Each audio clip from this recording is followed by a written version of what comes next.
live. Welcome back to the Magic Minds podcast. Don't forget to hit subscribe and like. I sound like an absolute YouTuber now, or a big plonker. But yeah, we really need your subscription. But stick with us for 2020. How are we all doing? I have a cracking interview today. This is with a guy that's really been inspirational to me, Steve Thompson, aka Big Daddy Digital. Steve is a personal brand expert, heart brand evangelist. We became friends on Facebook. I like some of his stuff, or on Instagram. He like mine, I like his. But I love the work that he does. So I got him on today to kind of tap into that awesomeness and the brilliance that he has, about promoting your heart brand. I'm all about that. Mine is Stories Have the Power to Inspire for the podcast, but my personal one is love and kindness. So today we just kind of talk about his inspirations, his journey, some tips and advice. We talk about spirituality. We kind of talk about all sorts. There was a lot packed into this interview.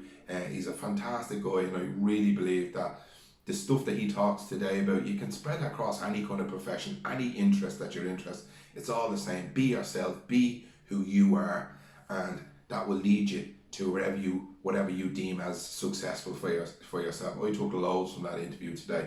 So yeah, hopefully you enjoyed the interview. As always, thanks to Noel Riley, Rooney Graphics, Liberty Photos. Andy runs Liberty Photos. You need any photographs done for weddings, bar mitzvahs, 24th, parties, selfies, or any kind of event, communions that are coming up now in May and April, is it? That's when the communion season kicks off.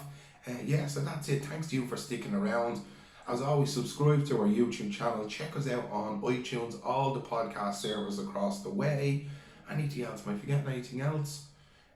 Just like, share with family and friends. And as always, I'll ask you to mind your little self. Have a fantastic day and hopefully enjoy the interview. Bye-bye. Welcome back to the Magic Minds podcast. I'm Matt Burke. On the show today, I'm fucking super excited. My special guest today, Steve Thompson, aka Big Daddy Digital. Steve, what's the crack? I'm good. How are you doing? I am fantastic. I'm absolutely buzzing to do this interview. I couldn't wait to speak to you all day. Cool, awesome, man. I've been looking at your Instagram today, and it's been really, really interesting. I got hooked on one of your videos. Yeah, were you impressed? Which one? The one have you been away for the weekend, and you've been on is it a retreat? Holotropics, yeah, fucking Yes. Crazy that was. So what's Brilliant. that all about?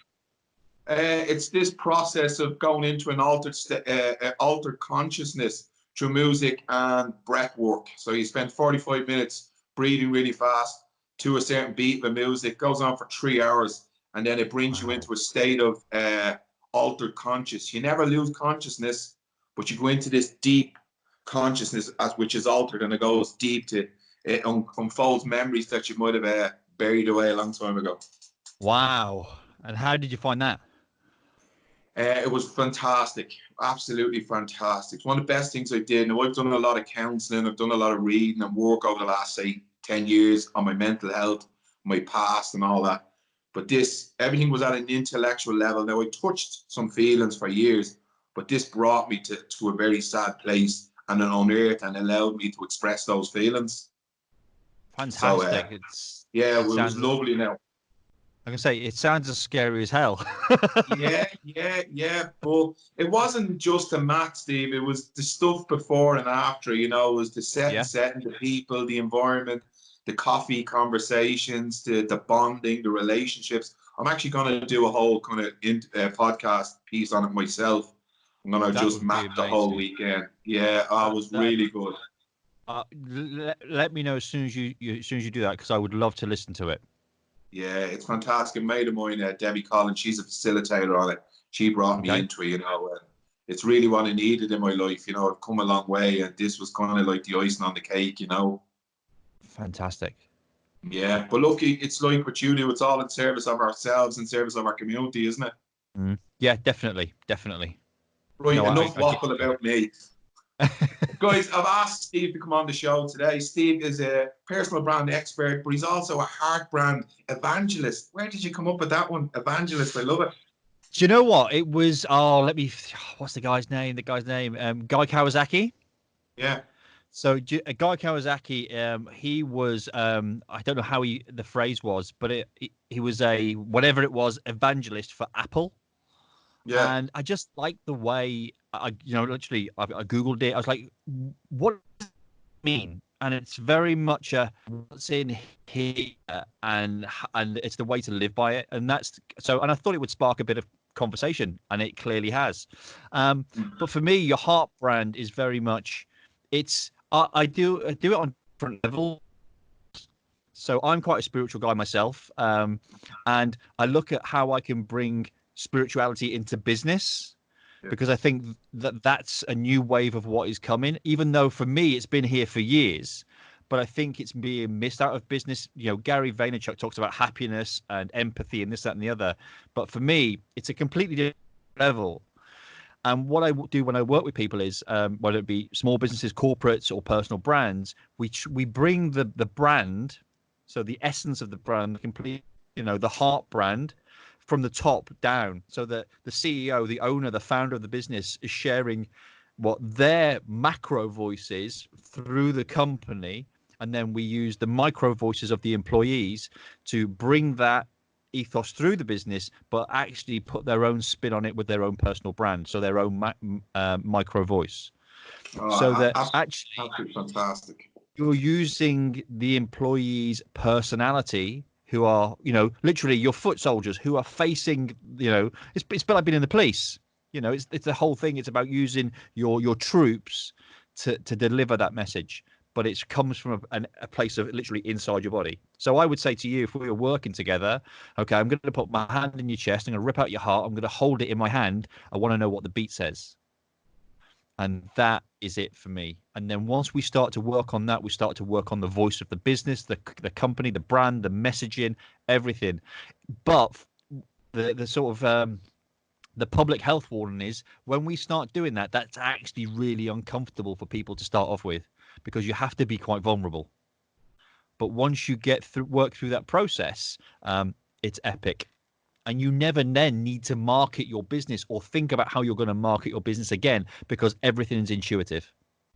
They're your true values and core being. Then you've identified who you are. That's your code. That's your heart, man. It's unbelievable. But let's Steve, let's take it back a little bit. Where did you come from to bring you to today? A little background on that. So let's see. Right. It all starts really, really quite deep, because even to when I was a young kid. So I look at, I had some trials and tribulations. My dad died when I was 8 years old of cancer. My mum remarried. My stepdad became my best friend 6 or 7 years later. I had new siblings in the family. Mum had a baby. I started a new school. It was like my childhood and my youth were like the entrepreneurial journey, up literally like that, like a heartbeat monitor. And then I moved to Lowestoft in Suffolk when I was 16. By 17, I was living by myself, and I just grew up really, really quickly. And then from like 18 to 23, I was in sales and marketing roles within quite large businesses. And then I joined the police when I was 24, and that was my life goal. I wanted to be a policeman. I just wanted to serve. And it was really interesting, because I was actually asked this question today about why did I join the police? And I said, just want to give back. I said, over a period of my life, especially in my teens, a lot of people gave to me. I had some amazing teachers. I had some great youth workers in my life, and I just wanted to repay them and the world for the support they'd given me, because there were so many times, I was a 17-year-old lad in a town where my stepsister, who I was living with, her and her family split up. So actually I was living by myself at 17. I was living off £36 a week in a 1-bedroom flat and doing my A-levels. And my mum and dad were 300 miles away. And this is 1994, 1995. I was having to run my little flat off £36.80 a week. So I just wanted to give back, because I had a great youth worker. I had some great teachers through high school and then through into sixth form. And that's the reason I joined the police. And the chief inspector then, who was on my final interview panel, she said, I would love you to be in the job, but I'm really concerned it's going to change you. You're a lovely man, but I'm just concerned it's going to change you. While I was there, pitch, no, it's not going to change me. I'm going to be fantastic. I'll do this. I'll do that. And they gave me a chance and they let me in. And I served for a few months, just short of 10 years. And it absolutely changed me. It ruined me. It broke me. And Really? then yeah, it did. Wow. It changed who I was. I was never off duty. I was always a policeman. I had two stepsons at the time, and they weren't exactly good boys, shall we say? And and that caused me grief. And then trying to deal with the conflict. My ex-wife was 10 years older than me, so trying to deal with her emotions at a different age and mine, just being a fresh police officer in my 20s. I had two stepsons by the time I was just literally 2 days before my 21st birthday. I'd just been given a ready-made family. Wow. So it's been a really interesting sort of from late teens to my early 30s, and it's only the last 4 years that I've run Big Daddy now for 6 years, but it's only been the last 3.5, 4 years where I actually like who I am, which is really weird because I've just had a really quite in-depth with my good lady, and she's like, "You're so bloody binary." And I'm like, no, it might seem like she goes, you're being really angry. I'm like, I'm not angry. I'm just comfortable with me. And I don't care if people don't like me, because that's fine. We're allowed to have that. I just want to spend time with people. I want to spend time with people who I do like and who do like me. And if they don't like me, then that's fine. I'm giving them their time back. There's no room, excuse my language, no room for bullshit. No fucking room for bullshit. Fuck that. Look, I'm all about energies. I spend the time with the energy that matches mine. If the other one doesn't, it's no judgment. It just doesn't work for both people. So 100%. why waste our time? And that's not a judgment, I promise you. I will feel off somebody. I feel energy from you, and I go, this Yep. works for me. Yeah. And we've got something to offer each other. And if the other one doesn't, I just go, well, you do your thing and I'll do my thing, no problem. Yeah, 100%. And I had a real good experience at the start of the year where I received an email from someone who I'd built a really good relationship with. But actually, the 6 months prior to that, every time they came to me to take something from me. Can you do this for me? Can you pass this on to me? Can I ask you a question? And then there was no, and I explain it exactly the same as you. There was no exchange of energy. They were just sucking from me. And I just said to this guy, I said, you know what? He asked me to do something quite in depth for his business. And I just said, no. I said, the energy is off. And I said, I wish you all the best, but it's time for me not to be involved in you and what you're doing. I said, I wish you all the best with what you're doing. I said, but there is no exchange of energy. What I have a saying for that, Steve, is just heaters and hoovers in life. Yes. So some people are just hoovers by nature, and other people are just heaters, and you can just gain from them, and you can be a shared collective learning. Yeah, I like it. At what point, Steve, did you notice, you know what, I actually have skills to be an entrepreneur? When did you kind of put your finger on the pulse on that one? So 6 years ago, I launched Big Daddy, and it originally, I didn't even know I was doing it. I kind of fell into it. So I was working for Radio Norwich in Norfolk, the home of Alan Partridge, and and I was a sales manager there. And my boss Maggie, she gave me the opportunity. It was 6 weeks before where are we? I was made redundant 6 weeks before my daughter was due to be born, and then literally the week before she was due, I got the job, started, and hit my first target using social media. I used Twitter and I used LinkedIn. I was building rapport with people, sharing the great news of the radio station, and built up my own personal brand, not realizing what it was. I was just thinking, okay, I've got policing skills and I need to build a positive relationship. So how can I bring them in? So I just stalked people like I was a copper, found out who I needed to speak to, and then just gave them love on their social media. And it was no more difficult than that, and no more complex. It was just, I'm going to find out who you are. I'm going to use my detective skills, and I'm going to go and give you love on social media, retweet your posts, have a conversation with you, show an interest. And there's a 4-letter word, and Gary Vaynerchuk uses it all the time.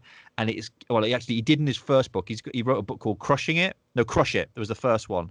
And there's a chapter in there. It's only four letters long, and it says care. And I think it's chapter 9. It was just embedded in me. Just care. So when I wrote, I co-authored a book a couple of years ago, and my chapter in the book was Santa is the greatest salesman on social media. And the key point to it is because he cares. If you watch every Christmas advert, anything around Father Christmas, it's all about caring. And when they get that care piece right in the advert, the advert hits home. A few years ago, it was Marks and Spencer. You had Father Christmas go out and do his bit, and then Mrs. Claus was in a helicopter, and the whole thing around it, they nailed it. So Yeah. for me, it was just about, I go and give love, and I care for people. They invited me in for a coffee. It wasn't because they wanted to buy radio from me. It's because they wanted to know how I was doing what I was doing to gain their attention. They then said, I shared it with them for free. I give all my content away for free. And then people were saying, well, can you do that for us? And then I said, well, I can show you how to do it. I'm currently employed. I showed them what to do. They realized it was too much work. And then they said, we would like to hire you. So I started running my own business alongside the day job. Literally from 6 p.m. to 2 a.m. was a typical American side hustle. And I was just running people's social media, literally for a few pounds, a few £100. And then I got to a point where after we had an awards ceremony and I ran it with my boss. It was the local hero awards. It's the first time it was ever run. And it was the night of that local hero awards, because I was in a car accident the week before with my family. I came back for the hero awards and ran the awards evening with my boss. And it was our supervisor, who was the chief marketing officer. He stood there at the entrance to the venue with the CEO with their big fat cigars and said, wow, didn't we do well here? And I nearly throttled him. And my boss had to pull me away. And I sat down the following day on the 1st of November with a big piece of paper, and I just dumped my transferable skills and said, how can I get out of this shithole? And it wasn't the fact it was a shithole. It was just that he was an arsehole. And he would try and break everyone. And then he saw what I was doing. And then it came to, we had a sales piece of training at the end of January. And he basically told me, you need to stop using social media, and you need to stop speaking with other businesses and this, that, and the other. In this Big Daddy thing, there's a conflict of interest. I said, no, there's not. I said, I'm working with people who can't afford radio in a bid to build their profile so they can afford radio. I said, I'm building my own sales funnel. I said, and every time you give me a sales target, I have hit it. I said, because he said you can't measure the return on investment for social media, so stop doing it for the radio station. I said, okay, the return on investment is that I've hit every sales target since I've been here. And on the 1st of November, when I did my, when I sat down with, doing my brain dump on the piece of paper, I'd hit November's target, I'd hit December, I'd hit January, I was halfway through February. There's your return on investment. I'm forward selling for 4 months. And I do that now in my business. That's what keeps our business going. That's what keeps our cash flow up. We forward sell for 3, 6, 9, and 12 months. And so I got myself a business coach who said to me, you're wasted here. And he took me under his wing, and within 8 months from start to finish, I was out the radio station. I'd replaced my income, and I was running. That's absolutely fantastic. He obviously had a serious problem with his ego. So this is ego driven. Bad for his big ego. Do you know what stands out to me, Steve? And I see this with you and the work that you do. And I go back to the Santa Claus stuff. You say you care, but you genuinely care. I can smell that off you. The things you do on social media, you care. Now, people could try copy that, but they probably wouldn't care as much as you do. And I think that's like Gary V is your secret sauce. Yeah, it is. I've got no judgment on anybody else. They do what they do. I do exactly what I do. I do it in my own way. I understand that, I like the expression success leaves clues. So I look at what people are doing, and I'm very much a guy of, you know what, how can I do my version of that? Not how can I do that? How can I do my version of that? Because it's what Tony Robbins talks a lot of. It's modeling success. Yeah. But you have to do it from you, because trying to be somebody else is hard work. It's tiring, and you can't keep it up. 100%. Sure. Look, if I'm yourself and Gary V's love child, a baldy ginger kid yourself. Do you know what I mean?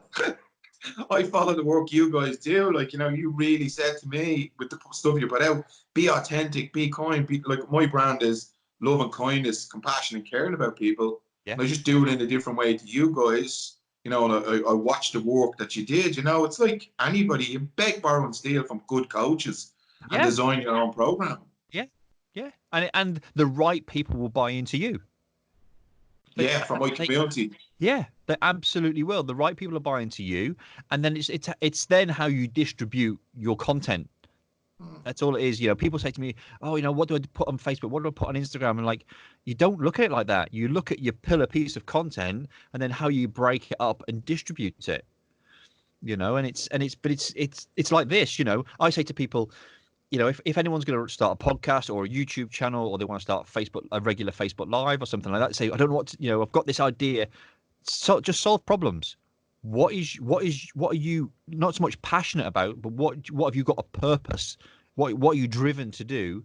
And then solve problems around that. And then the first thing to do is just literally get a spreadsheet and just write 100 problems in it that you solve, that you can answer, that you can give a result to, and then start making content on that.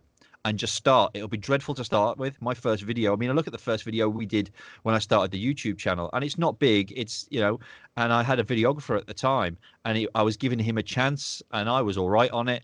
His editing style, was very much 1990s, but we did some videos together, and they were okay. But when I lost the video editor, I then started doing it for myself, and unfortunately, my time and resources went elsewhere. So I'm like, okay, how can I do this? So currently, I'm now booking in people for my podcast, which I'm going to launch in January. And then my idea is, okay, what I'll do is I'll do a video summary of the podcast as my YouTube show. Deadly. And it's just, you've just got to, people think, what have I got to put here? What have I got to put there? Just watch your pillar piece of content. So I will use the podcast as my pillar piece of content, and my YouTube channel will be, I'm going to just do a face to camera summary of what's happened, and then add some B-roll in it, give them some takeaways, 5 to 10 minute video, done. And it's how can you break things up and put them in different places? That's all it is. That's all marketing is. And then if you've got your heart brand, hell, you don't have to think about it. It just comes from here. Yeah, absolutely love it. What's your proudest moment to date in business that you've achieved? Ooh. And why? Business. I suppose launching the business was a proud moment when I went solo, because when I'd replaced that income, I knew that I had something.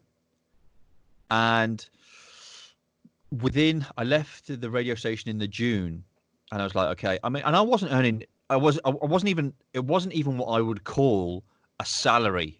I'd managed, because I was earning, I wanted to replicate £1,500. Yeah. That was it, So I got to a point where I'd replicated £1,500, and then I was like, oh, if I leave, then I'm going to lose the £1,500 from the day job. But I quickly got over that, and then within 6 weeks, I doubled the business I was getting. So I'd gone from £1,500 to an extra £1,800. And then it's like, okay, I'm on $3,000 a month. That's not bad for this. How does this work? And then it just started to grow. And that, I think it was one of my proudest moments when I realized I could put the foot on the pedal and I could do a lot. But one of my proudest moments still haunts me right now because it was at the detriment of my relationship. Something always has to sacrifice that, doesn't it? It does, but thankfully, and great, 18 months later, I worked through that process with Catherine, and we're back together and gave it another chance, and we've been back together for about 4 years now. That's fantastic.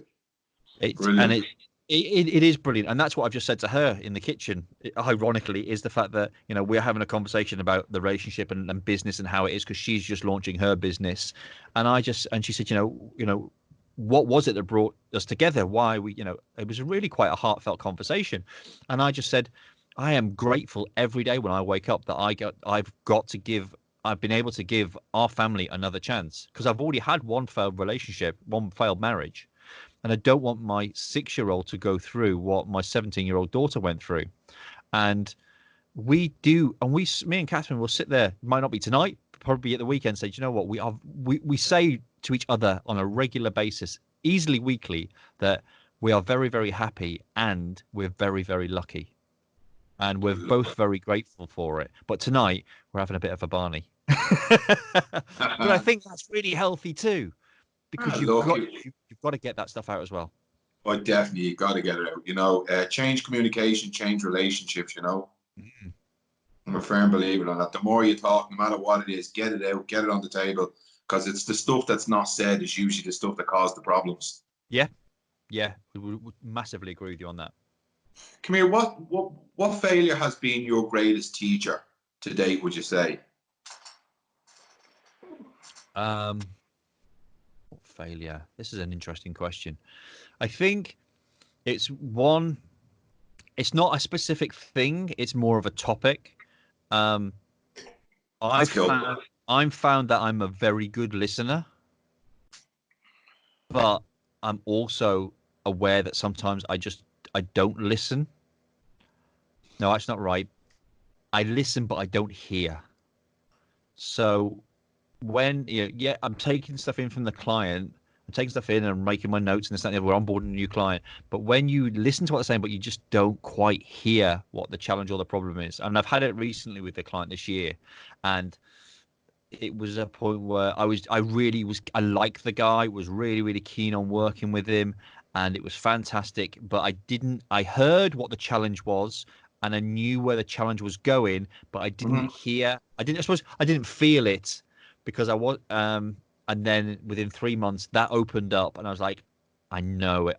Oh, bloody hell. 3 months ago, we talked about this, and I not so much dismissed it, but it was around someone in the business being a problem and not having the confidence to do X, Y, and Z.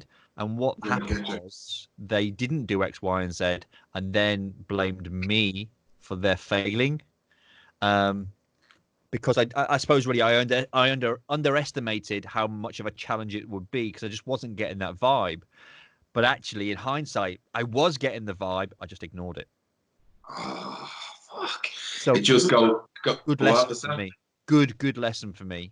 Yeah, there's a huge difference between listening and hearing. Like you can be a non-dog, and you can take your notes at an intellectual level. But if you don't hear the intention of the words, Yep. you miss the fucking point, don't you? Yep. And it was really interesting because then that's when as a result of that, I remember coming out of a meeting and I contacted my colleague and I just said, I'm firing all our clients. She was like, "You what?" I said, "I'm this is not right." And we were pivoting the business because we were Big Daddy PR, but we've not been a PR agency since the first year, and we've always dealt within social media. And I said, this just doesn't fit with me and my own heart brand and what we're doing right now. I said, we were coming to the end of contract with 2 clients, and I said, I'm phasing those out, and everyone else is going. I say, because at the moment we're exchanging time for money, and I know what I want to do with the business. I just need to articulate it well. So I took some time out, and the way I'm working now, we have been now over the last sort of 4 or 5 months, is that we only work with businesses that either A, have a purpose, or B, want to develop a purpose through their business. Anyone else, if it's just a sales transaction, I'm not interested in. It's got to be something that is higher than them. So to take us, for example, if someone said to me, we only work with purpose-driven businesses, I said, that's great. We would fit within that for you, because actually we align our business goals with the UN's global goals, and ours is our key one is we want to improve quality. We want to provide quality education. So we want to help people understand and learn. So actually they don't need us anymore, and they can run it by themselves. We want to pull Heart brand through a business's marketing, and we want to help them deliver their own message so that actually they can go off and do it themselves. We want to educate them. They may not want to. They may want to keep us on board because we do such a damn good job, but we give them the tools so that they feel confident at every step of the way to do it. It's not then a business transaction. They're then hiring us for our purpose. Brilliant. It's like getting a nutritionist. You don't want a fucking cash cow for all your life. You want to educate people around their nutrition or their training, and then they go off and apply it themselves. It's a shared learning. You want to educate people. Yeah. Same principle. Absolutely, absolutely. I just need to put that into my own nutrition at the moment because I'm a bit of a fat git. Well, we can share skills then. I'll trade Abs- off with barter. Absolutely. Oh, mate, absolutely. Do you know what? It's really funny because I was on a podcast this morning and with a doctor, and we were talking about that. And he said, "So I noticed on we've had conversation before, and then and I've seen your videos and this and the other. He goes, and I believe you had a heart attack." And I said, "Yeah, I did after my first bodybuilding show." And we talked about that, and I went into that with him, and it was quite an interesting conversation we had. Oh, And then I started training again this year, but I pulled my back, brilliant. and now I've got such because I've got a health condition which I have to deal with. Sometimes I have to take oral steroids for it, and it just makes me want to eat everything in sight. So Oh, whatever I God. lose, I put back on. Oh no. I'm Fuck. I'm addicted to sugar. Sure, look, get in there, get in the queue. It's human beings all over the world. Come here. What's the best piece of advice you've ever been given? Listen, it literally is this is instinct. You're it's only now coming out in the world of knowledge and stuff that actually we have a brain in our gut. And I truly believe that you should listen to it. If you get that funny feeling, that tingle, that sense, or even if you hear your own voice talking to you, even if you have to just pause, because just go with it. And you know what? Sometimes it won't serve you right because you're not used to how to work with it. But I was a bloody good policeman, and every time I went with my gut, and everyone said, "Oh, it's policeman's superpower, this and that." It actually is, but it's intuition and it's listening to you. It's just going with that. It's literally a cliche. Go with your gut feeling, because for me, it works. It works in business, and that's where going back to that mistake that I made. I didn't go with my gut. I went with this before this. And so I know it sounds a bit of a cliche, and everyone's got access to it. It's just whether or not we listen or hear. Yeah, absolutely. What's Here's one for you, and I always like Well, this, and I was asked it lots of times. What's the best gift you've ever received outside your beautiful kids or your beautiful partner? Is he a wife or partner? partner, Catherine, we're engaged. My best. So, do you know what? It's funny because I would suggest there's my two. Okay, there's two gifts, and they're both. One is from my ex-wife, and one is from my current partner. And you know what? It was when DVDs first came out, and I got this DVD player. My ex-wife bought me a DVD player, and she got me the DVD Gladiator, and I played it on repeat over and over and over again. That movie Gladiator, there were so many stories and bits of philosophy that you can pull from it. It's amazing. And then the other one is, and it's all around tech. Is Catherine bought me completely out of the blue, complete surprise when they came out. She bought me my Apple Watch, and that literally I do everything with it. The fitness stuff that comes from it, the fact that I can annoy my kids and play music from my watch and they don't know what's going on. All of a sudden, my phone goes off and they freaks them out. But yeah, I think those two things for me, but just because they were completely unexpected. And at the time in my current life, it wasn't something that I would have bought for myself. I just couldn't afford it. And it was Lovely. just those two, just because it's I suppose really it's the essence around them. Yeah. Yeah, brilliant. I watched a fantastic video you did there. I don't know how long ago it was, and you played the human songs, human to human. Could you just Yes. talk? I love that. Could we talk a little bit about that actually? Which so was it the song? When you played the song in the background in the video, Yes. and then you The slowed it old down, you one. were talking about, it's not A to C, or it's H to H, human to human. Yeah. I don't believe anymore in business that we have B2B or B2C. There's no Yeah, business to business. There's no business to consumer. It's human to human, I because love there'll it. be no robot will make a buying decision. No robot is going to say, yes, I'll buy that from you. Everything we do is emotional. It's interactional. It has to have a human involved. Everyone is scared of robots running the world and people losing jobs and this, that, and the other. It's not going to happen. It just cannot happen because robots cannot, they just can't be emotional. I Yeah. watched, so a couple of weeks ago, I was in Birmingham, and have you heard of Sophia the robot? Oh, yeah. Yeah. See, was she in Saudi Arabia or one of those countries, or? Well, she was live on stage in front of me, about 200 meters ahead of me, and it's the same stage that Gary Vee was on. And she Yeah. even said, "She was, we are no threat to the human race." She said because robots cannot do emotion, and I 100% get it, and Yeah.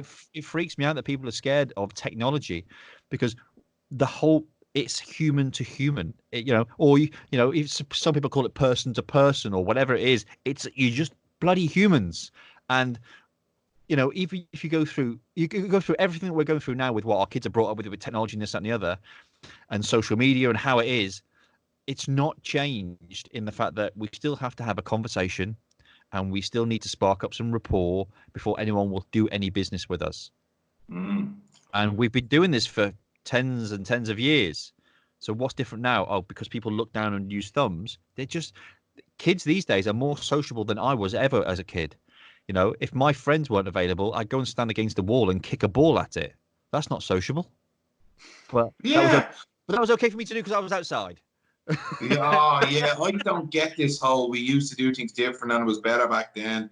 I don't buy into all that fucking nostalgia bullshit, because people used to read papers years ago and head in the papers on the bus. Pubs, smoking, drinking was a big culture. People, there was so many contradictory things to say that everything was better back then. I don't believe that. No, I don't either. It was just a different way. Yeah. And we've got to understand, especially with young people, is that we just do things differently. My daughter might have her head down on her phone, but she's talking to 20 different people at the same time on different platforms, and she's engaging with people, and she's showing some people some love on their social media and having a conversation. But she'll still raise her head, and I'll say, right, put your phone down. I'll put mine down. We're having dinner. Every Wednesday I take my girls out for dinner, and the rule is when we're having food or whatever, we all put our phones away. If I'm accepting a call, or I've got a meeting or something encroaches in that, I don't then say one rule for me, another for her. If I'm on my phone, then she can be on her phone. Of But course. when we're Brilliant. eating or we're going to spend some one-to-one time together, we both put our phones away. Brilliant. Absolutely And fantastic. it's just parenting, though, isn't it? We've been doing it for years. We're just doing it in a different way. Exactly. People always look back with rose-tinted glass, don't they, and think that was, Absolutely. Absolutely. yeah. Come here. What top tips would you have for young entrepreneurs starting off, or even young podcasters from Ireland, and want to grow their podcast? What tips would you have for them? Three things really, and they're really my business values. The brand values are big. Be authentic. Be completely and unapologetically you. You will upset some people to start off with, or may not buy into you, but then the right ones will buy into you, and it will be relationship based, and it will be based around love rather than liking. The next one is Yeah. make sure that you are providing them, not you, you are providing the audience, whoever you serve, with an impact. So how can you impact them with what you're doing? So if your interest is health and fitness, how can you make a positive impact and measure it? And then that leads into the next one, which is growth. How can you help them grow? Because you grow as a byproduct of that. And it's Yeah. simply going into serving people. So it's really being authentic. How can you give an impact, and how can that impact make them grow? Because if you're doing that, you're going to have the piece of best piece of marketing in the world, which is word of mouth. People will always talk about you. So Yeah. they Brilliant. would be my key takeaways. And it's just looking at then, I suppose really is like, okay, how can I implement that through my brand? Top down, bring it through everything you do. Because Brilliant. when you do that, it's not difficult to talk about it. That would be Sounds my Yeah, it sounds very simplistic. I like it. And that's what I'm kind of doing. I'm modeling my work like yourself, like Gary Vee. I'm trying to be authentic, and I'm giving back to my community. I'm sharing my learning, whether it be mental health, nutrition, anything I pick up in the work I do in brain injury rehabilitation. I try to give back so people learn, whether it be a man or a woman, whether it be about counseling, holotropics, the growth I'm having. I'm trying to serve my community. Yeah. I've always found that the best way for me to learn is to teach. So Yeah. anything anything I learn, I then share with my community. So people are always saying to me, "Why are you giving all your content away for free?" And say, "Well, to be fair, 99% of the world won't take it on board. They won't, or they will, but they'll listen to it, but they won't do anything about it, and then they'll complain that it's too hard. But actually, while I'm teaching, I am learning too. I'm taking more of it in. I'm delivering it. I'll have. There's so many stories that I've shared with you, but they're part of my origin story. But every time I'm talking about them, I'm sharing them from a different perspective, or I'm using them in a different way. And there's so many different ways that I can share my story. And while I'm talking about it, I'm teaching. You asked me about what are the three things: authenticity, impact, and growth. They're my three things that I would share with everybody. But it'll then be specific with each different person or business as to how we're going to do that. But so for me, it's if you are teaching all of the time, everything you learn more and retain what you need to and what resonates with you, and it just Mhm. builds the brand of you. Brilliant. Absolutely love it. Who are your mentors and inspiration? Mine are yourself, as I said, Gary Vee, and then I love Brene Brown, and I love all the kind of heartfelt stuff. Who are your Mhm. mentors and inspiration? Gary Vaynerchuk, without a doubt. And it's funny because over the years, the last 18 months, I've kind of come away from Gary Vee, gone back into him, and it's only because I was getting labelled as the UK Gary Vee, and I'm like, I'm not, I'm me. And if even my peers will come to me, oh, you're Norfolk's Gary Vee, and I'm like, I'm really not. Can you just, So that's why I kind of stepped away from his content a bit to find myself, and then came back, and he's still shouting the same content. I'm like, and I'm still shouting my content. But Gary Vee, definitely. I think if I look back, look across here really, and say what, because I read a lot. So Gary Vee, Tony Robbins. I like Mhm. a chap. I don't know if you've heard of him. He's not in the business space, although he's a businessman. There's a chap called Kyle Gray. Never heard He of him. is uh, well, you look him up. He's an angel medium. He talks to angels, and Wow. Brilliant. he's been doing it since he was a kid. I've got his latest. Well, it's not his latest. His previous book. It's this one. Is connecting with angels. Connecting with Oh, Angels. yeah, What's his name? Coyle Gray. Kyle Gray. It's Connecting with Angels Made Easy, and it's a really good book. And his Write that new down. book, Angel Numbers. You know when when you're watching something, or you just see like 1122, or you What see happens all the 21 time? 21 on a clock, right? That's angels trying to communicate with you. That's me. I So, see that all the time. 444 yep, 333. I wake up yep, during the night and it's 444. yep. That is angels talking to you. They're communicating with you. So if you get that, just go onto Google and type in what does angel number, and then type the number in. For every for a long, long time, I kept seeing the number 1321, 1321, and I knew what it was because it was my old shoulder number in the police. It will come up on clocks, it will come up on receipts, it will come up on my computer, and I would just see it there all of the time. And then it's funny because you Google the numbers, and it'll take you to an angel reading page, and then it'll tell you if you add this number and this number, and there's so many things that will resonate with you. When I started back in the gym in the summer, I was feathers everywhere, and I was talking to the girl that runs the gym, and I haven't been for quite a while, and I just said, "How you doing? How's the Instagram?" And she said, "Yeah, good. Seen any feathers lit recently?" She goes, saying that, she goes, "I've not seen a feather in the gym since you've not been in." And I was like, that is cool. And I totally believe in angels. And that's how the name Big Daddy came about. It literally, I was driving away from Radio Norwich one day, and I felt this thud in the car. I turned around and looked in the back seat, and I was like, and then all in my head just came Big Daddy PR. And I was telling the story of that to a business owner at the school show in Birmingham at the NEC a few weeks ago, and he said to me, "Wow, so the name just dropped in the back of the car. You were given the name by an angel." And I was like, "Yeah, if I had said that to someone, they would think I was crazy, but actually, yeah, I was." Um, so for me, Kyle Grace. He's a very, very young guy. I like his written word. I don't follow him so much on social. Um, but I follow him on Instagram. But I like his books, because angels resonate with me. So for that side of like spiritualism, because I'm quite, I'm very much into that. I like Dorian Virtue and things like that. So yeah, Kyle Gray, Dorian Virtue for spiritual stuff. For business, it's Tony Robbins and Gary Vee are my main ones. They're my main Brilliant. focuses. It's so interesting. You were talking about angels. I was on the holotropic weekend, and one of the ladies, she says that she hears trees talking, animals talking, spirits talking to her. And if you had told me that 5 years ago, I'd have told you to fuck off. You're crazy. But I was like, I believe that. I was like, if that's what's happening, that's what's happening. I was like, more power to you. Yeah, Like, I believe the impossible people now. are people are scared to talk about it. I've got a spiritual coach.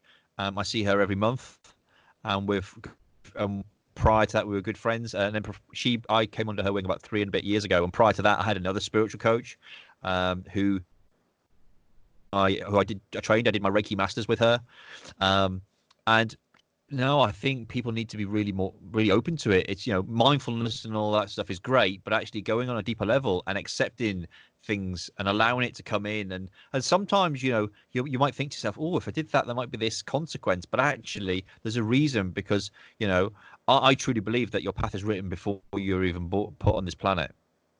I do too. And we make choices based on fact and what's in front of us, but sometimes it's going back to the intuition and the gut. We don't go with the intuition and the gut. So what we do is we go with our what's up here and what we're thinking and what we're bringing into existence, going quite deep now, and then we go off track, and that's what causes a level of misery and an upset. But actually, because we're thinking about other people and the effect it can have and this, that, and the other. But it's good to be selfish sometimes. And you go with your gut, go with your intuition, and go with what is feeling right. Yes, you may make people sad and unhappy, but actually there's a reason for it, because you maybe shouldn't be in their life in the first place. Just putting it Yeah. out there. I love it. I love it. Come here. What are the common mistakes you see that people are making in business, on social media to not grow? What would you say the common mistakes are? They're not being themselves. They're being false, and they're worried about the vanity metrics. People say, "Oh, I need this many followers." Why do you need this many followers? Because so I've got clients that I want to get to 1,000 followers on my Facebook page. I went, okay, you want to get to 1,000 followers? I can get you 1,000 followers overnight, but they're not going to be real. So why don't we go back and say, could you deal with 1,000 new customers? And he's like, well, no, of course I couldn't. That's stupid. Why do you need 1,000 followers then? Vanity metrics screw people's brains up. If I looked at if my Instagram account now, it's got 4,700 and something people on it. If each one of those bought from me, I would be like a pig in shit. But they don't. I wouldn't need another customer. If each one of them spent £100 with me a month, brilliant. You need to build a following, but actually you need to look at quality rather than quantity. I'd rather have 1,000 people that bought from me than 10,000 people who just for my stuff and maybe gave me the odd occasional like. It's stop worrying about vanity metrics. I've got a Facebook group called Tea with Steve, and I put a video out there yesterday saying, right guys, I want to know who wants to be in this group, because I want to serve you. If people don't want to be in this group and I'm not going to leave because it's Stephen, don't care about that. Don't worry about that. Leave. I'll put it out to you. Everyone's going to get a direct message from me between now and the new year to say, do you want to be in this group? If you do, just give me a thumbs up. If you don't, then that's fine. I'll remove you, and you will not be judged if the group's not right for you. Because you want that group to could have just 50 people in it, but 50 people who are getting something from it. I can serve them. Because actually the Facebook group over last year has brought in somewhere in the region of about 22 to 25,000 pounds worth of business. So it doesn't, but not all the people in there are bought. It's a group, a specific group of around 100 people who are consistent within the group over a period of time. So actually, it doesn't matter that you've got a huge group. I mean, a friend of mine, Shah Wasmond. Have you heard of Shah? She No. was So Shah Wasman was behind Chris Eubank in the PR days, and she was behind Dyson Hoover's. She's got a community called the Freedom Collective. There's 12,000 members in there, but she's been on Facebook recently doing the same thing as what I'm doing, saying, who wants to leave? Who wants to come out of it? Let's get the group active again, because actually the people who are not seeing the posts are the people who are not engaging in the post because the algorithm isn't showing them the posts. So it's get away from vanity metrics. They don't serve you. Yes, I've got 10,000 members in my group. Who cares? I've got 36,000 followers on Twitter, but they don't bloody talk to me anymore. It's vanity metrics will crush people, because then it'll be like, oh, I've got 30. Yeah, I've got 36,000 followers on Twitter, but they don't talk to me. Oh my God, I must be really bad. No, it's just that the algorithms change, the platforms change, your content's not quite as good, or they're not interested in you anymore. They're just not on Twitter, or whatever it might be. Stop worrying about vanity metrics. Worry about the quality over the quantity. Sorry, I went on a bit then. No, I fucking love it. You've nailed it, because I've been chewing that bone for a while, thinking I need to grow, Instagram, Facebook, blah blah blah. It's come a little bit of an annoyance for me, but then I keep coming back to quality of content. Who am I serving? What am I serving? And stay focused on the people. Yeah, be quality of content and be consistent. Yeah, that's a great one. And they will come. People will talk about you. There will be word of mouth. Since I stopped worrying about my numbers, my numbers have just gone up. Yeah, love it. Come here. How do you continue to self-develop and grow? Do your own self-development and growth. What do you do to keep that going and stay relevant? So for me, I have a routine where I take in content every day.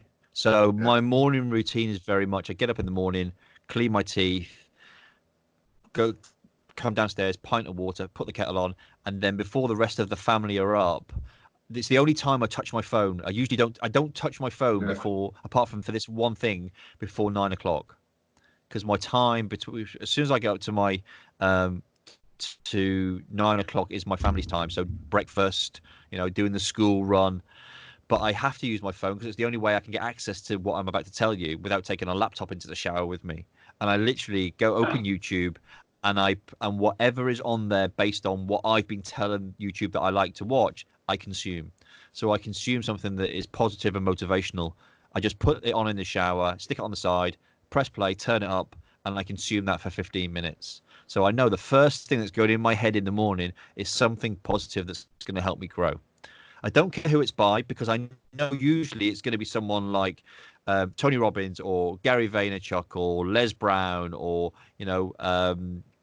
Bob Proctor or someone like that. It's going to be, because that's what I've been consuming over the weeks and months and years. So YouTube just gives me more of what I'm taking in. So I make sure that I listen to something while I'm in the shower, cleaning, and I just listen to it. It's on aimlessly. I go and get dressed, whatever I'm doing, I'll leave that on until I'm ready to get the kids up about 7:30.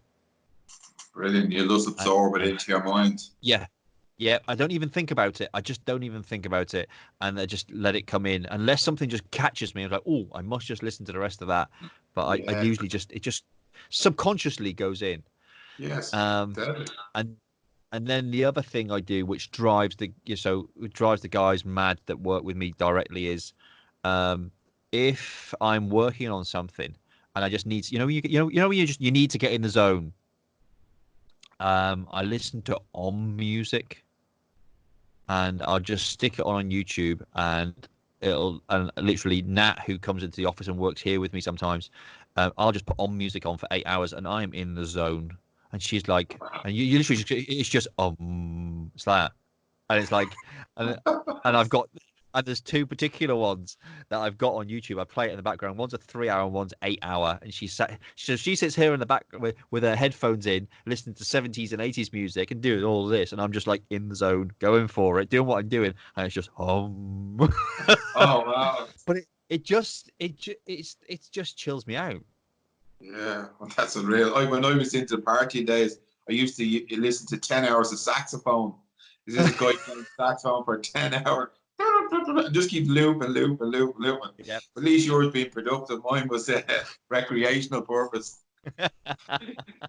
Steve, you're an absolute leader in your field, Thank in you. the work that you do. What do you believe are the quality characteristics that a leader should have in them in life? On honesty. My main one is honesty, and I think it's so when I was in the police, I think I had to toe the party and the corporate line, and that's when I realised I didn't fit in because I was, and the same when I go back to Radio Norwich as well. I didn't fit into that mold. It's because I had this level of honesty within inside me. If something wasn't working, I would talk and try and share, fix, I suppose. Um, but I think to be a leader, you need to be honest with people. I've been with a coaching client today, and it's refreshing that she accepts the level of honesty from me, because she said to me, I said, you sent me an email across. I went, yeah, and with everything we talked about last week. I said yes, and she said, and I said, but Stephen, I know all of this. And I went, so why are you not doing it? She's I like, love it. and she's like, oh yeah. I said, yeah. So a reason I've put it in black and white is because you need it from a different perspective. Yes, we talk about it all the time. She goes, but I know all this. I said, well, why are you not doing it? Why are you not doing these things? And that's why she needs me. Her chef came out and said, you don't need to pay him all that money. I could have told you all this. And I said, and she said, yes, but why am I not doing it? She said. But what I'm picking up from you, Steve, as well, is that you're very brutally honest with yourself. I have to be, because I've got And no that's one where else I around. believe it comes from. Yeah, I have to be, because in the nicest possible way, everyone around me blows smoke up my arse, because they oh, you're such a great guy, you're this, that, and the other. I have faults too, lots of them, but I'm aware of what, and that's why Catherine will say to me, "You're so binary." I say, "Yes, binary with myself. That's right. That's wrong. I shouldn't be doing that. That's a waste of time. Actually, I shouldn't be watching Netflix because I've got to get this proposal done. But actually, I don't want to do the proposal. I want to watch Netflix." So, Can't get away and from awareness. yeah, I have a strong level of self-awareness, Brilliant. and people say to me, like Nat will say to me, "You are the hardest working man I know." I said, "No, I'm bloody lazy." She goes, "What do you mean?" She goes, "You'll never stop working." I say, "Yeah." And then when I know I've got to get that proposal done and I'm sat watching Netflix, to me, I'm being lazy, but I'm being lazy because I need 2 hours out of work. So, and doing, just watching something I don't have to think about, because then I can come back and be more focused on that. But I will still say to myself, I'm being lazy because I should push through on that. So I just think I've got a good level of self-awareness, and I put it down to Gary Vee. I didn't know about self-awareness till I heard Gary Vee talk about it. So then I literally went and watched every YouTube video and bought every book on it and just consume them, and even to the point where this is crap and throw that one. This one's really good, and I've got one over there now about self-awareness, and there's so many post-it notes in it. What's it called? Hang on, bear with me. I will get it for you. Hang on. Good man. It is.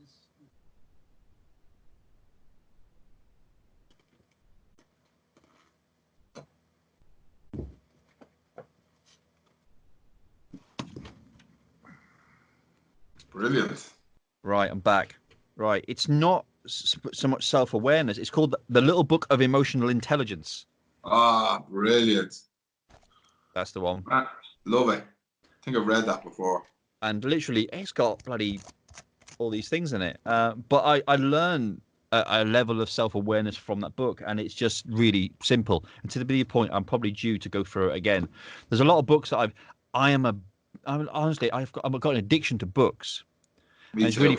it's really funny because when I was a kid at school, it was like a race. I had to read every book that I could possibly get my hands on. And even before I went into high school, because when I was a kid, it was, we went to high school from 11 plus.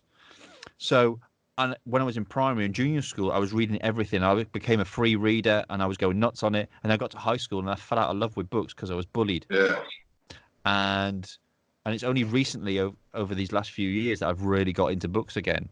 And it's funny because my daughter now, she's 6 years old. Well, she was 6 in July, and she's now a free reader.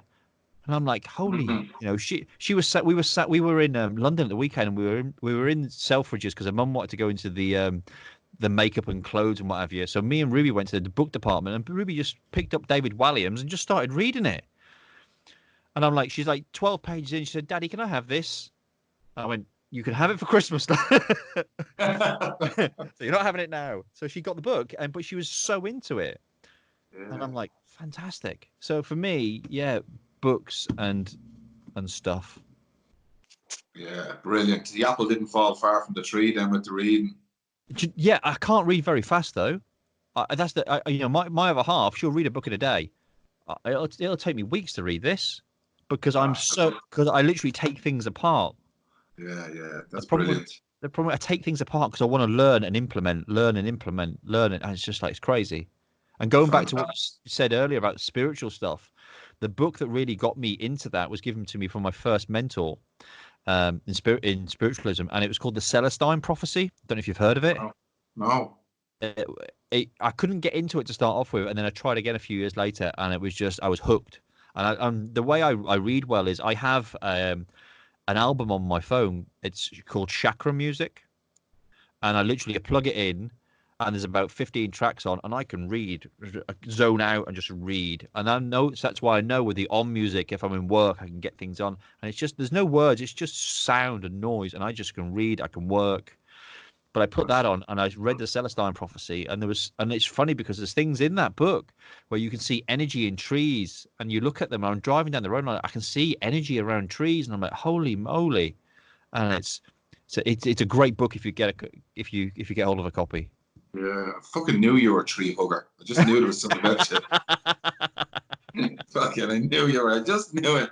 Fucking knew there was something strange about this beard. Come here, I absolutely love. What? Mine's getting bigger. Yeah, No. it's fantastic. Have beard envy. You done it. You done the TED Talks in 2018. The Heart Brand Will Save the World.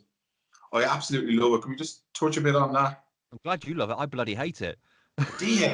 Yeah, it wasn't me. I got on that stage and it was too rehearsed. Yeah, I liked it. You know, you looked a bit nervous at the start. I thought. I was petrified. Yeah, but I love the see. I go for the content. What's the message? What's your spiritual intention? That's what it serves me. It was for me. I loved the opportunity. I had the opportunity, and I sat in this room where I am now, and I rehearsed it. I had myself crying and everything in it. I was like, "This is the TED Talk," but because it was so scripted, when I got on stage, it just wasn't me. Right. And there was two good bloopers that they edited out. And one of them was even to the point where I said, "Well, they're not going to be able to bloody edit that one out, are they?" And the whole audience just were laughing. But they did. They managed to edit it out, and it was uncomfortable because of it was scripted. Because you have literally, I had 7 minutes to nail that talk, and the clock is about this big in front of you, a big red clock, and it's counting down.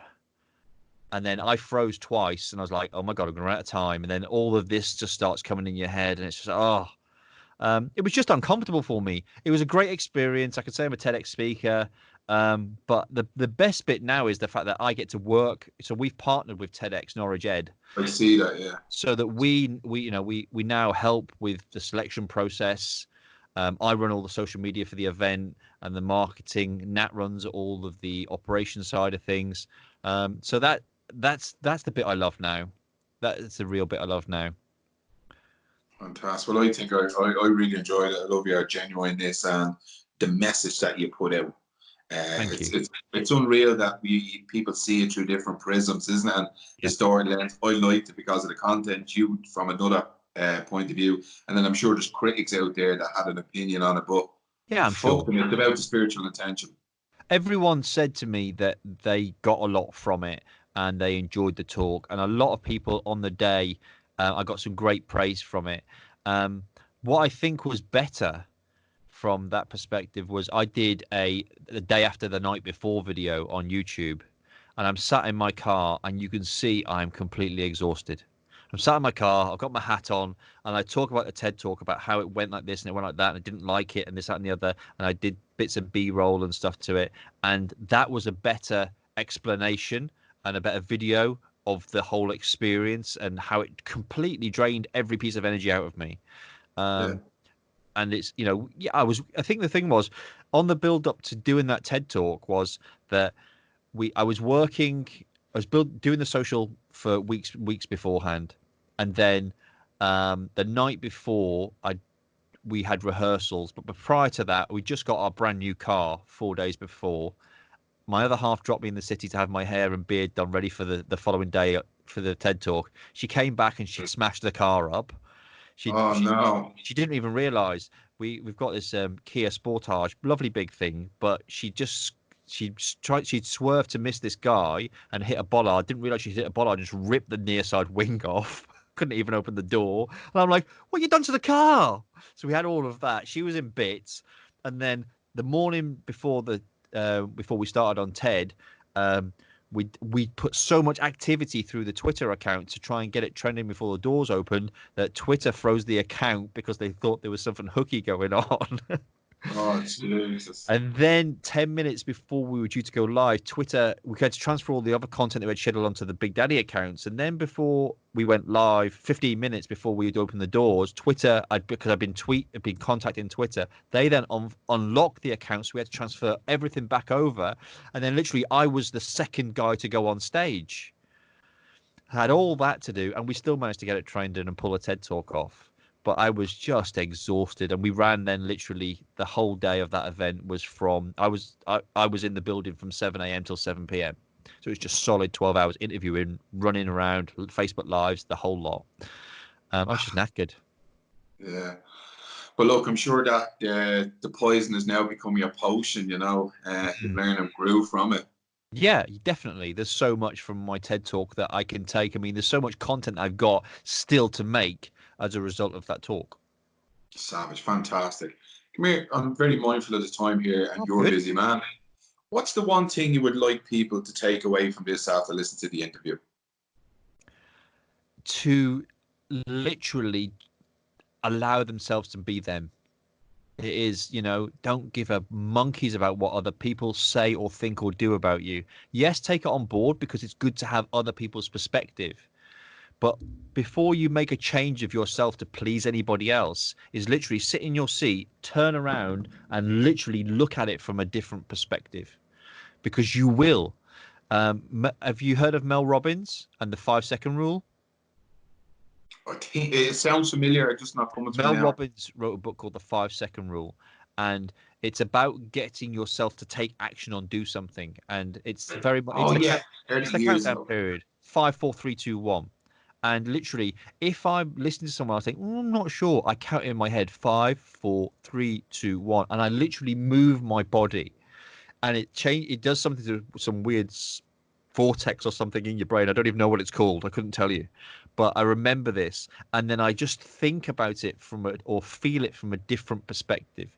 And it's that movement, it's the countdown and the movement that triggers something in your brain to consider it from a different perspective. And I've sort of wired my brain to do that. So my other half, like she said to me earlier, she's like, this. Okay. Before I answer, 5, 4, 3, 2, 1, and just move, even if it's just subtly, and think, okay, maybe she's right. She might be bloody wrong, but actually, if I can just listen and then hear from me being in a different perspective, a different place. And it's a really good friend of mine, a lady called Cindy Hearn, and she runs a radio show from the UK, but she's an American, and she runs an American radio show, and she's got a podcast called The Cindy Hearn Show, and she would be amazing on your podcast. She her tagline is, I don't want to know what's on your mind, I want to know what's in it. Cindy, that's brilliant. Cindy Hearn, Cindy, CINDYHURN. I'll do a connection with you guys. You listen. Wow. She talks, and I've been on her radio show 3 or 4 times. And the first 15 to 20 minutes, she's setting the scene and everything, and I am almost asleep because her voice is like chocolate. She's from Boston in America. You talk about chocolate again. Oh, mate, I'm addicted to stuff. I love the stuff. My other half. I know to get you for Christmas a tree and some chocolate. Mate, let me show you something. Hang on. Where is it? Oh. Look at the size of that. Oh, look at that. Do you say that to all the girls? Mate, I honestly, any type of chocolate. I've got this thing at the moment with dark chocolate and hazelnuts in it. Oh, it's lush. Oh, But anyway, that but sounds yeah, fantastic. I'm a That's absolutely brilliant. Oh, one question I forgot to ask: what's your cool. why in life? My why is my the three women in my life. My partner Catherine, my daughter Summer, and my daughter Ruby. 100%. That's the only reason I get out of bed. Film back of the net. I love it. Where can people find you if they want to look you up, want to work with you, want to get involved? Yeah. Where do they So go? all of my social platforms are at Mr. Steve Thompson. So Facebook, Twitter, Instagram, LinkedIn, and Big Daddies are at Big Daddy Digital Brilliant. on everything. So yeah, just We'll, all. we'll, we'll, we'll we'll throw the links up on our show Cool. notes. We'll put Yeah. up social media and all that. Steve, I say this from the bottom of my heart. I'm so grateful for you giving me your time. I love the work you do. I love actually the growth that you've been on, whether it be spiritually, physically, mentally, your personal life. You're honest and authentic. You're an awesome human being, man, and I Thank you. genuinely mean that. And do you know what? I just must shout out to you, my man, because you sent me a message a few weeks ago, and I sat on the edge of my bed, and I said to Catherine, I said, "Look at this." And she looked at me. She said, "You're crying." I went, "I am. I am genuinely crying. This is beautiful." I said, "Because someone who I've never met before, never spoken to before, has just come out and just appreciated me." And I said, and like I said back to you in your message, was just that's my fuel. That is absolutely my fuel. You've seen something in me. You've not paid for a service. You've not bought into anything. It's just you've seen some content and you go, "I really appreciate this guy." And that's what you said to me. And that's if I could live life on that and not have to pay bills. If it paid my bills, I'd be happy with that. I wouldn't charge anybody anything. It would just be, I'm appreciated, and that's all I ever want in life. And that really, really just moved me. And it's no word of a lie. I sat on the side of my bed, and Catherine sat next to me. She gave me a hug. She said, "Because you're crying." I said, "Yeah, I am." I said, "The guy has touched me in my heart, and I'm so grateful for that message you sent me. I really, really am. Thank you." Oh, fucking, and you know what? Thanks very much for saying that. It was a heartfelt message. I really cared. And like you, Steve, I do get people send me messages like that. Gentlemen saying, "You know what, you inspired me to do that." And it's just lovely. It's It just, is. I really believe it's a collective unconscious. I think we're all connected. And the reason we're aligned is because we're both doing good work, and I really appreciate you Yeah. sharing your knowledge and passion with the world. It's my absolute pleasure. I love it. I will say goodbye to you. Thanks very much for coming on the podcast. Namaste, you hug trying, you hug loving, chocolate eating, crazy man. Right, but from a social perspective, before we do anything, gotta have a selfie with you.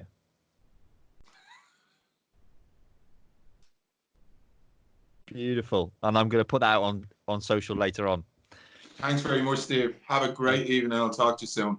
All right, my man. You take care. I'll send you a link of this. Then you have the recording of it. That's all I've got. Yeah, beautiful. Brilliant. I wish you well. Thanks very much, Steve. Have a No great worries, evening. mate. You take care. You Okay. too. Thank you. Bye bye.